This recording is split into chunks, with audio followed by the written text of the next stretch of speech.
The Instagram notification lit up my phone, and my stomach dropped. There was my brother, Steve, lounging on a breathtaking beach in the Maldives, cocktail in hand. The same brother whose mounting medical bills had supposedly forced me to sell my beloved Honda Civic.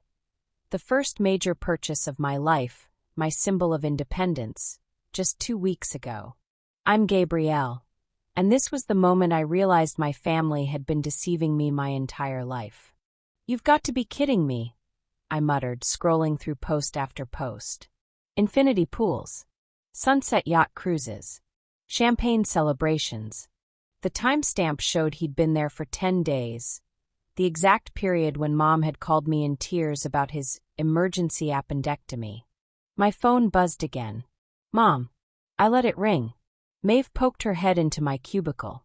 "You okay? You look like you've seen a ghost." Wordlessly, I turned my phone toward her. "Remember how I sold my car to cover Steve's hospital bills?" She squinted at the screen. Her eyes widened. "Oh no. Oh hell no." "Oh yes," I said, my voice breaking into something between a laugh and a sob. "Apparently, appendicitis is best treated with 5-star resorts and seafood buffets." My phone buzzed again. "Mom." "Answer it," Maeve urged. "Call her out." I took a deep breath and picked up. "Hi, Mom." "Gabrielle, honey. I've been trying to reach you all morning. How are you managing without your car? I feel just awful about. How's Steve's recovery?" I interrupted, keeping my tone even. "Oh, he's getting better. The doctor says." "Really?" "Because his Instagram shows him doing just fine in the Maldives." Silence. Then, "Gabrielle, sweetie, I can explain." "Save it," I snapped, my voice cracking. "I sold my car, Mom." "My car?" "Because you told me Steve needed emergency surgery, that he was drowning in bills, that he might lose his apartment. And the whole time he was on vacation. Well, he was very stressed at work, and you know how he gets." "Stop."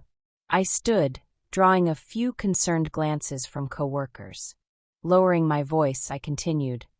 "I've been taking the bus for 2 hours each way to work.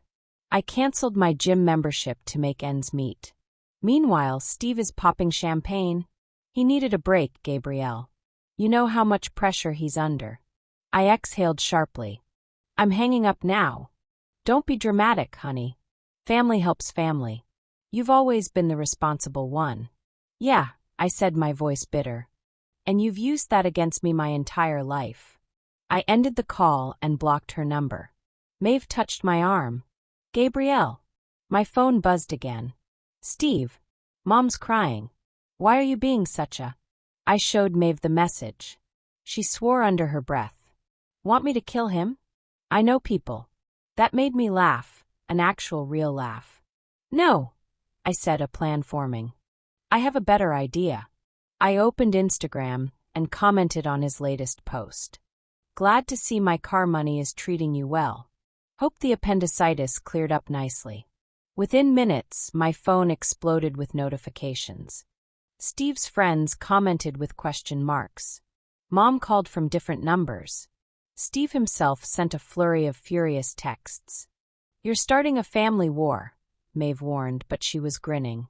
"No," I said, grabbing my bag. "I'm ending one. Cover for me? I need to leave early." "Where are you going?"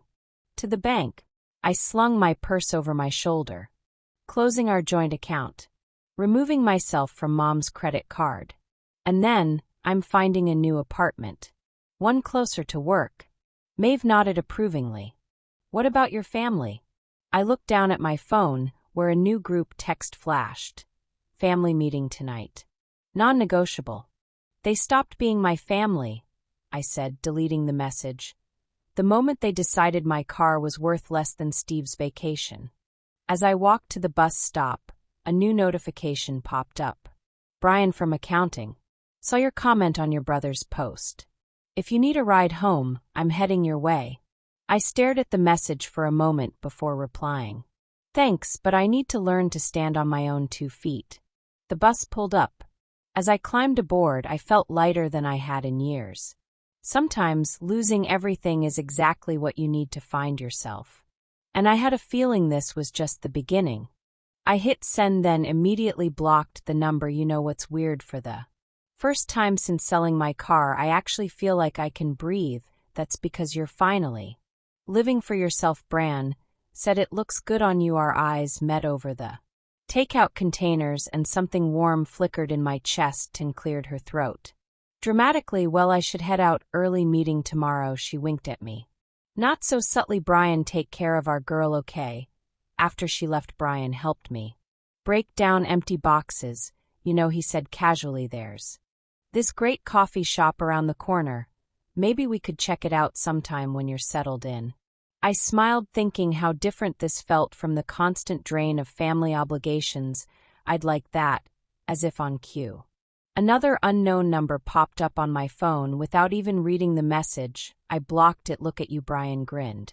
Getting better at saying no already, and yes, I added, meeting his eyes when it matters. I was in the middle of a presentation when Mom burst into the conference room, mascara streaking down her face. My coworkers froze, all eyes darting between us as I gripped my presentation pointer so tight my knuckles went white. Gabrielle, please, she sobbed. You have to help us, Mrs. Sutton. My manager started. This is a private meeting. It's okay, I said, my voice steadier than I felt. Give me 5 minutes. I led Mom to the break room, aware of curious eyes following us through the glass walls. I saw Bran stand up from his desk, concern etched on his face. I gave him a small wave. I could handle this. You can't ignore us forever, Mom said, as soon as we were alone. We're drowning without you. Funny how you managed just fine before I started working, before I became your personal bank. That's not fair. We're family. Stop. I held up my hand. Just tell me why you're here making a scene at my workplace. She pulled out a stack of papers from her purse. Bills, notices, collection letters. Steve lost his job. The credit cards are maxed out. The bank is threatening foreclosure. And this is my problem. Because we need you. Just a small loan, maybe 10,000. I actually laughed. 10,000, Mom. I don't even have a car anymore, remember?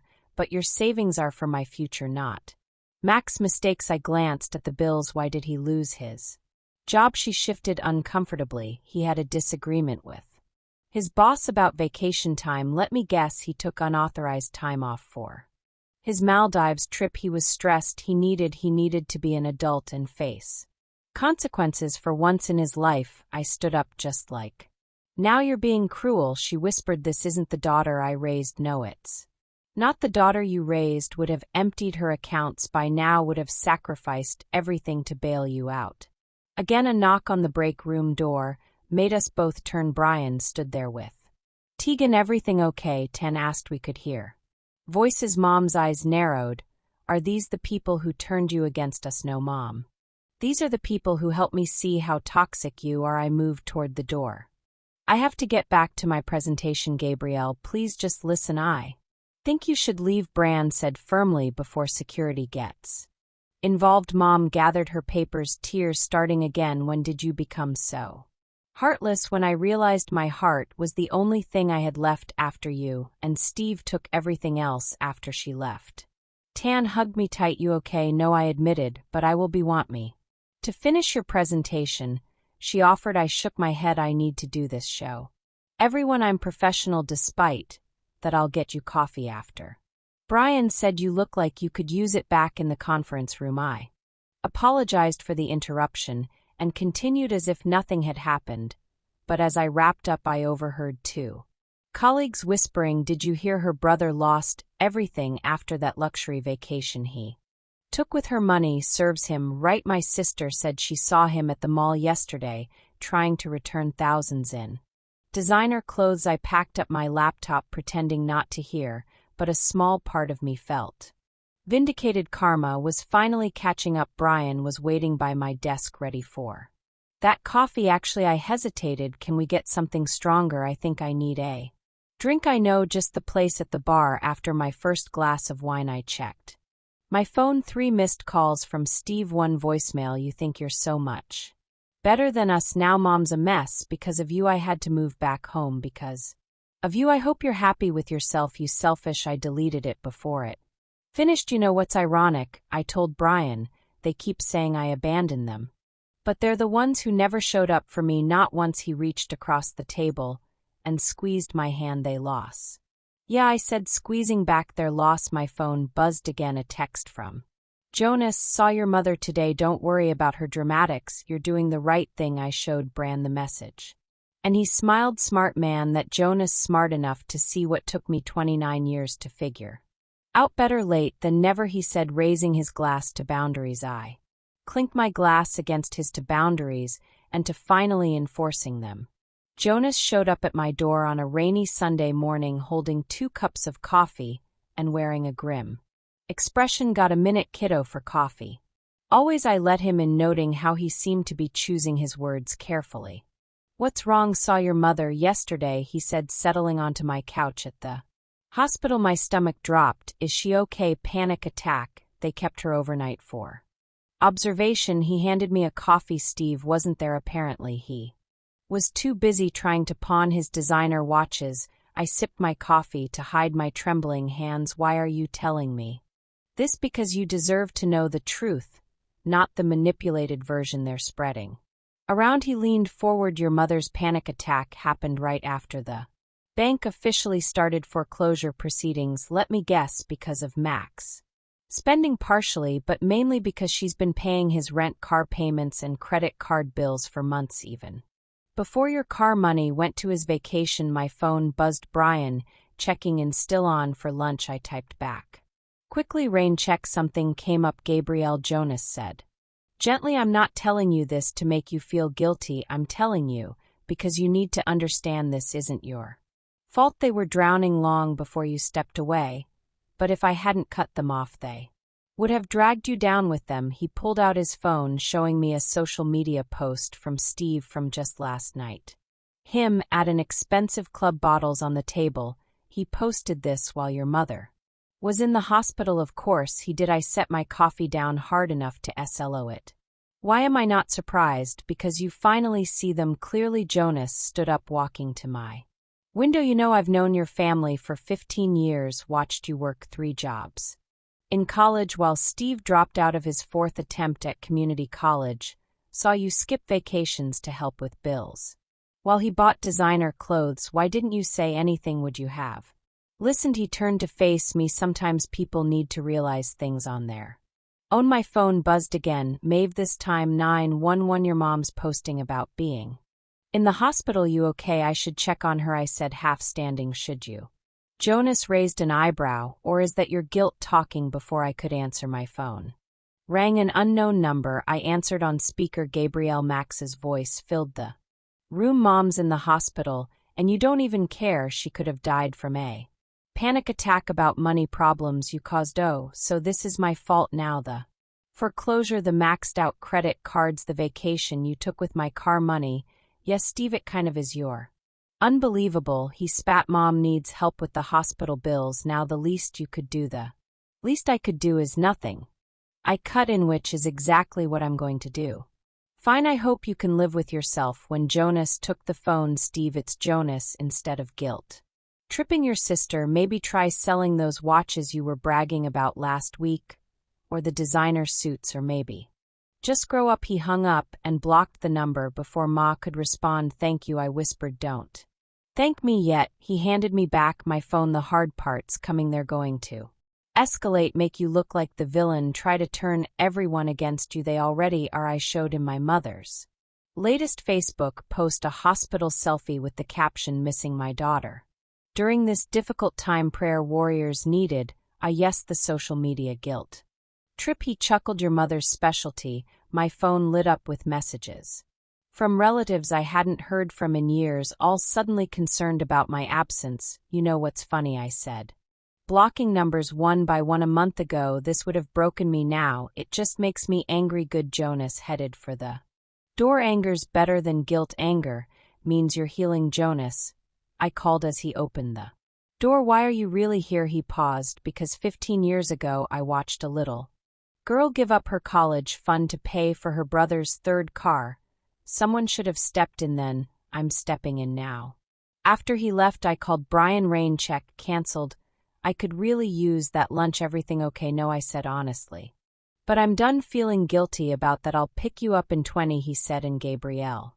I'm proud of you. 3 simple words, but they meant more than all my family's manipulative messages combined. Sometimes the family you choose is better than the family you're born into. The hospital corridor felt longer than it should have. Tan squeezed my hand as we approached the information desk, where a nurse directed us to room 30. For you don't have to do this, Tan reminded me. I know, but I need to see for myself. We found Mom asleep, looking smaller than I remembered in the hospital bed. Steve wasn't there. Surprise, but he'd left his marked designer shopping bags cluttered the corner of the room. Seriously, Maeve whispered, pointing at the bags. She's in the hospital, and he's still shopping. Mom's eyes fluttered open. Gabrielle, you came just to check on you, I said, staying near the door. Jonas told me what happened. The doctors say it's stress. She reached for my hand, but I didn't move closer. If you just help with some of the bills, Mom. I cut her off. I can see the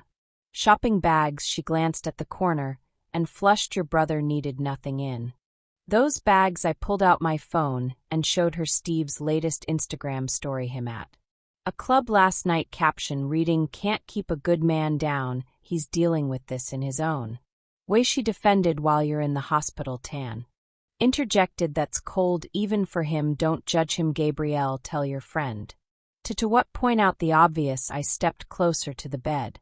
You're in here because of panic attacks over money while he's out partying with what's left of it. He promised to pay it back, like he promised to pay me back for my car. A nurse appeared in the doorway. Everything okay in here? Your blood pressure is rising, Mrs. Sutton. We're leaving, I said. I just needed to see something for myself. Gabrielle, please. Mom grabbed my wrist. I know I made mistakes, but I'm sick. I need you need someone to enable you and Steve. That's not me anymore. As if on cue, Steve burst into the room reeking of alcohol. Well, look who finally showed up, and look who's drunk at noon. Maeve muttered, you got something to say? Steve stepped toward her, but I moved between them. Back off, Steve, or what? You'll abandon us again. He laughed bitterly. Too late for that, sis, sir. The nurse intervened. If you can't calm down, I'll have to ask you to leave. It's fine, I said. We're going. Yeah, run away, Steve called after us. That's what you're good at. I stopped at the door. You know what I'm actually good at, Steve? Taking care of myself. You should try it sometime. In the hallway, my phone buzzed with a text from Brian. How's it going? Can you meet us at the corner cafe? I typed back, need friendly faces right now. Already there, he responded. Got your favorite muffins waiting. Maeve drove us to the cafe, keeping up a steady stream of conversation to distract me. When we walked in, Brian had claimed our usual corner booth. That bad, huh? He asked, noting my expression. Worse. I collapsed into the booth. Steve showed up drunk. Mom tried to guilt trip me about money while surrounded by shopping bags. Classic. Tegan snorted. Did you see her Facebook post? Blessed to have one child by my side during this health crisis, with a photo of Steve passed out in the hospital chair. At least she's honest about him being passed out, Brian said, sliding a chocolate muffin toward me. My phone lit up with a message from Jonas. Heard about the hospital visit. You okay getting there? I replied, thanks for the heads up about her condition. Heads up about what? Ran asked before I could answer. The cafe door chimed. Ma stumbled, and oh, for crying out loud. Tegan stood up, but I pulled her back down. Gabrielle, Max slurred, drawing attention from other customers. Having a nice little coffee date while Mom suffers? You mean like your club night? While she was admitted, I kept my voice level. That's different. I needed to blow off steam. Sir, a barista approached him. I'm going to have to ask you to leave. Not without my sister's wallet, he sneered. Come on, Gabrielle, 10 grand, that's all we need to stop the foreclosure. Brian stood up. She said, no man, walk away, stay out of this. Steve jabbed a finger at him. This is family business. No, I said firmly, standing too. This is harassment, and if you don't leave right now, I'm calling the police. You wouldn't. I pulled out my phone. Try me. Something in my voice must have convinced him, because he backed away. This isn't over. Yes, it is. I sat back down, hands shaking but voice steady. It's been over since the Maldives. After he left, Brian took my hand. You did good. Yeah, I said, watching Steve stagger down the street through the cafe window. I did, and for the first time I actually believed it. The foreclosure notice appeared in the local paper on a Tuesday. By Wednesday morning my phone was exploding with messages from relatives I hadn't heard from in years. Did you see this tag? And slapped the newspaper down on my desk. Your mom's house is going up for auction next month. Before I could respond, Bran rushed over. Gabrielle, you need to see this. He pulled up Steve's latest Instagram post, a photo of our childhood home with the caption, "Thanks to my selfish sister, we're losing everything family means nothing to some people. Betrayed Noni toxic family. He's got some nerve," Maeve growled. My phone rang on Linda this time. I declined the call and turned to Brian. Remember that coffee date we kept postponing? Wanna go now? In the middle of work. I can't be here right now. He grabbed his keys without hesitation. Let's go at the coffee shop around the corner. I finally looked at my messages. Most were variations of "How could you let this happen?" and "Your poor mother," but one caught my eye from Jonas. "Your mother's at my house, Max. Nowhere to be found. Thought you should know. Of course he's not there," I muttered, showing Bran the message. "Probably off buying more designer clothes while Mom loses her house." Actually, Brian pulled out his phone according to his Instagram stories.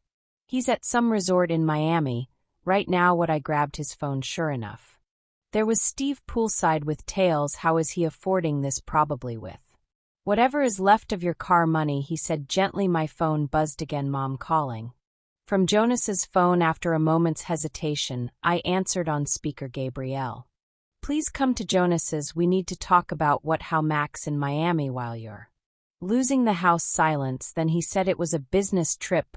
"What business?" "He lost his job months ago. He's networking," she defended, "looking for opportunities with my money." I said flatly again, "That's not fair. He's trying to scam more people, to waste more money, to avoid responsibility. Which is it, Mom? You don't understand." "No, you don't understand." I hadn't meant to shout, but the words burst out. "I sold my car, my independence, to help with supposed medical bills. Instead, that money funded Max vacation. Now he's in Miami while you're losing your house. And somehow I'm the bad guy." Gabrielle put Jonas on the phone. A shuffle, then Jonas's voice. "Hey kiddo, is she really staying with you?" "Yeah, house's electricity got cut off yesterday, and Steve haven't seen him in days. Your mother keeps making excuses, but he's living it up in Miami while she's homeless." I finished pretty much. I took a deep breath. "Take care of her, Jonas. I can't do it anymore." After hanging up, I looked at Brian. "Am I a terrible person for refusing to enable them?" "No," he reached across the table. "You're just finally putting yourself first." My phone lit up with a news alert. Someone had shared Max's post to a local committee page. The comments were flooding in. "Isn't this the guy who took his sister's car money for a vacation? Yeah, and now he's in Miami while his mom's getting evicted. What a piece of work. Poor sister dodged a bullet getting away from this family. Look." Brian pointed to one comment from someone who worked at Mac's old company. "This guy got fired for stealing company funds after blowing all his sister's money. Now he's trying to play victim. Pathetic. He stole from his company too. Karma is not just a concept." Brian smiled. "It's a reality show, and your brother's the star." My phone buzzed with another message, this time from Mom's best friend. "Just saw Max post. Don't worry, honey.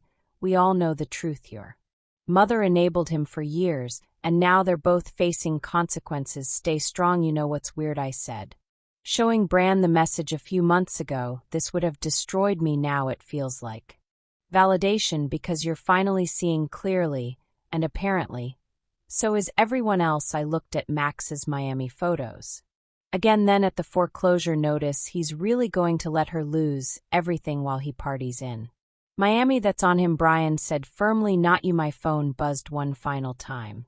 "Tan, your mom's story is all over local Facebook, but plot twist, people are on your side. Even your aunts are dragging Steve in the comments. Justice is sweet." I turned my phone off and looked at Brian. "Want to get out of here? I could use a walk." "Lead the way." He smiled, taking my hand as we left the coffee shop. I realized something. Sometimes the best revenge isn't getting even, it's getting away and letting karma do its job. The Auction sign on Mom's front lawn cast long shadows in the setting sun. I sat in Brian's truck across the street, watching potential buyers walk through my childhood. "Home, you sure you want to be here for this?" he asked, squeezing my hand before I could answer. Jonas's car pulled up. Mom got out looking smaller than ever. Followed by Tan. "No sign of Steve. He's still in Miami. Tan texted me your mom finally blocked his number after he asked for more money yesterday." I showed Bran the message. "Guess rock bottom has a basement." Gabrielle, Mom's voice made me jump. She stood beside the truck, eyes red but clear. "I didn't expect to see you here neither." "Did I admitted, rolling down the window. "I understand now," she said quietly. "Why you walked away. I should have done the same with Steve years ago." "Mom, no, let me finish." She straightened her shoulders. "I got the final credit card statement yesterday due. You know what? Steve's last purchase was a first-class ticket to Dubai while I was sleeping on Jonas's couch." Classic Steve. I muttered. "I'm sorry." She whispered, "About your car, about everything. I know I'm not asking for money," she added quickly, "or forgiveness.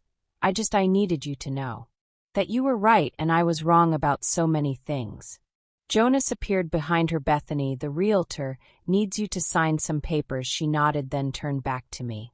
"I found a small apartment. Jonah helped with the deposit. I'm going to get a job, pay my own way like you've been doing all along." As she walked away, Maeve came to the truck. "You okay getting there?" I watched Mom sign papers with shaking hands. "Where is Steve now?" "According to his Instagram, trying to start a luxury lifestyle consulting business in Dubai." Maeve rolled her eyes. "With what credentials? Who knows? He'll find new people to scam," Brian said, "but they won't be you." My phone buzzed, a notification that Mom had posted on Facebook. "For the first time in weeks today, I say goodbye to my home of 30 years. I've lost a lot recently, my house, my savings, and my son's respect, but maybe I'm also gaining something, clarity. To my daughter Gabrielle, you saw the truth long before I did. I'm sorry it took losing everything to understand what you've been trying to tell me. I hope someday I can earn back your trust.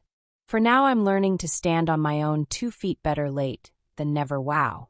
Maeve breathed, reading over my shoulder. "That's actually genuine." "Yeah," I said, watching Mom hand over the keys to the realtor. "It is what now?" Brian asked. "I thought about my new apartment, my growing savings account, the promotion I'd gotten last week, about Bran's steady presence, and Maeve's unwavering support, about Jonas's wisdom and Mom's belated but sincere awakening. Now we go home," I said. "All of us, even your mom." Tan raised an eyebrow. "I'm not ready to let her back in completely," I admitted, "but maybe we can get coffee. Sometimes talk about things besides money." And Steve, speaking of Steve, Brian pointed to his latest Instagram post, a desperate plea for investors in his new venture, complete with obvious stock photos and empty promises. His karma is still playing out. Tegan grinned. Mom walked over one last time, clutching a small box. "I found these while packing," she said, handing it to me. Through the window inside were photos of me as a kid, winning science fairs, graduating high school, buying my first car. "No mass in sight. You are always the strong one," she said. "I just never appreciated it until now." "Keep them," I said, passing the box back. "For your new place." She hugged the box to her chest, tears spilling over. "Thank you." As she walked to Jonas's car, Bran started the truck. "Ready?" I looked at my old house one last time. The auction sign swayed in the breeze, its sold sticker catching the last rays of sunlight. "Yeah," I said, "I'm ready." My phone buzzed with a final message from Jonas. "Proud of you, kiddo. Both of you." And he was right. Mom was finally standing on her own feet. Steve was facing his consequences half a world away, and I was exactly where I needed to be. "Hey," Brian said as we pulled away, "wanna go car shopping this weekend?" I smiled, watching my old house disappear in the rearview mirror. "Actually, yeah, I think it's time." Sometimes the happy ending isn't about fixing everything, it's about finding peace with what can't be fixed and building something new from what remains. Thank you for watching Gabrielle's story until the end. Don't forget to give it a thumbs up, share, and subscribe for more untold realities.